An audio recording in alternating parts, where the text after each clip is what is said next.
একটা মেয়ে বলতে পারবে তার চেহারা সুন্দর হওয়ার থেকে তার ভাগ্যটা সুন্দর হওয়া কতটা জরুরি। রূপবতী, গুণবতী অনেককেই তো দেখলাম, কিন্তু সব কিছুই হার মেনে যায় ওই ভাগ্যবতীর কাছে। এমন অনেক মেয়ে আছে যাদের চেহারা ভালো না, দেখতে ভালো না, কিন্তু হাজবেন্ডের কাছে চাঁদের আলোর মতো।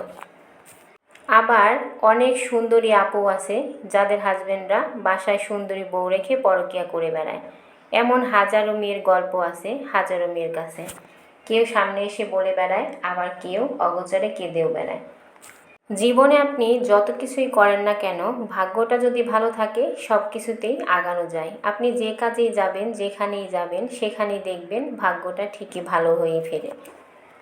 হ্যালো এভরিওয়ান, আসসালামু আলাইকুম। সবাই কেমন আছেন? আশা করি সবাই ভালো আছেন এবং সুস্থ আছেন। তো সকাল সকাল ঘুম থেকে উঠেই মনে হলো আজকে একটু সবজি খিচুড়ি রান্না করব, কারণ খিচুড়িটা আমার বাসায় খুব বেশি রান্না হয় না, মাঝে মধ্যে রান্না করা হয়। খিচুড়িটা আমি কম রান্না করি কারণ বাচ্চারা ঝাল খেতে পারে না, আর আমাদের হচ্ছে বড়দের ঝাল করে খিচুড়ি খেতে ভালো লাগে। তো খিচুড়িতে সবসময় ঝাল বেশি হওয়ার কারণে ওরা খেতে পারে না, এই জন্য হচ্ছে রান্নাটা কম করা হয়।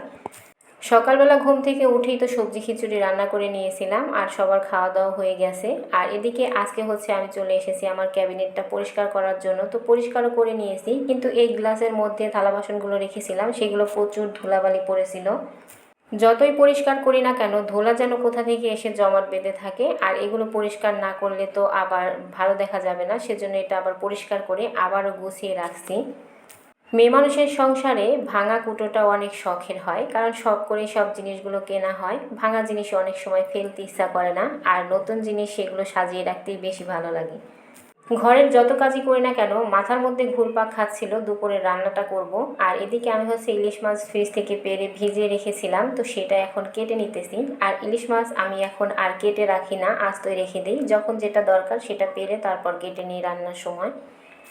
আজকে হচ্ছে ইলিশ মাছ দিয়ে মিষ্টি কুমড়ার ঝোল রান্না করব, আরও অনেক কিছুই রান্না করব। তো সবগুলো আমি কেটে বেছে গুছিয়ে নিচ্ছি। আর এই তো এখানে মাছটা কেটে নিয়েছিলাম, আর তরকারি সেটা এখন পরিষ্কার করে নিতেছি। তো সব সবজি আমার কাছে বটি দিয়ে কাটতেই বেশি সহজ মনে হয়, আর আমি সব সময় বটি দিয়েই কাটি। মাঝে মধ্যে চাকু ব্যবহার করলেও বটি দিয়ে বেশি কাটা হয়। এদিকে আবার অনেকগুলো মাছ নিয়ে এসেছিলো, সেগুলো কাটছিলাম। তবে আমার বসার ঘরে এখানে হচ্ছে নাচানাচি চলতেছিল বাচ্চাদের। হঠাৎ করে এদিকে চোখ পড়তেই দেখলাম ওরা খুব সুন্দর করে টেলিভিশন চালিয়ে নাচতেছিল। আমার বাবুদের সঙ্গে পাশের বাসার বাবুরা খেলতে এসেছিল, তো ওরা এখানে খেলতে খেলতে নাচ করতেছিল, আর আমি এখানে রান্না করতেছিলাম। আর মানে হাতে যে কাজগুলো ছিল সেগুলোই গুছিয়ে নিতেছিলাম।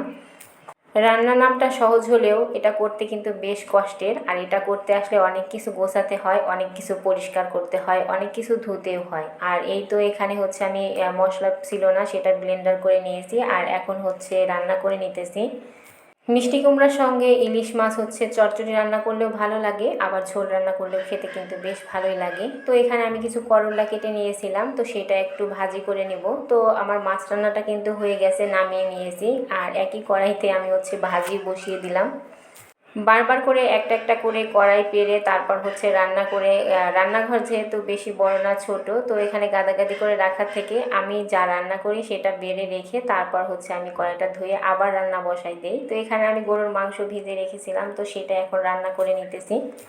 রান্না করতে করতে হঠাৎ আমার গ্যাস শেষ হয়ে গিয়েছে, তো মাংসটা আমি রাইস কুকারের মধ্যে বসিয়ে দিয়েছিলাম, আর রান্নাটা একদম কমপ্লিট। মাংসটাও কিন্তু খুব সুন্দর সেদ্ধ হয়ে গেছে, আর এখন হচ্ছে আমি বাটিতে বেড়ে নিতেছি। এই তো এগুলোই হচ্ছে আজকের জন্য রান্না করে নিলাম। আর এদিকে হচ্ছে বিকেলবেলা একটু ছাদে এসেছিলাম, আর আমাদের ছাদ বাগানে বেশ সুন্দর সবজি ধরেছিল, আর এখানে বেশ কিছু গাছও ছিল। এবার অনেক বেগুন ধরেছিল এই গাছগুলোতে। আমার কুটুবুড়িটা হচ্ছে শখ করে পুঁইয়ের শাক, তারপর হচ্ছে মিষ্টি আলু অনেক গাছই লাগিয়েছে, তো সেগুলো আমরা একটু দেখতে এসেছিলাম। আর হচ্ছে এখানে সবগুলো টবের মধ্যে পানি জমেছিল, কারণ হুটহাট করে বৃষ্টি চলে আসে এই জন্য আর কি। আর এই তো এদিকে হচ্ছে আমার বুড়িটা এখানে খুব সুন্দর করে গাছ দেখতেছিল, কারণ এটা সে লাগিয়েছে সেজন্য।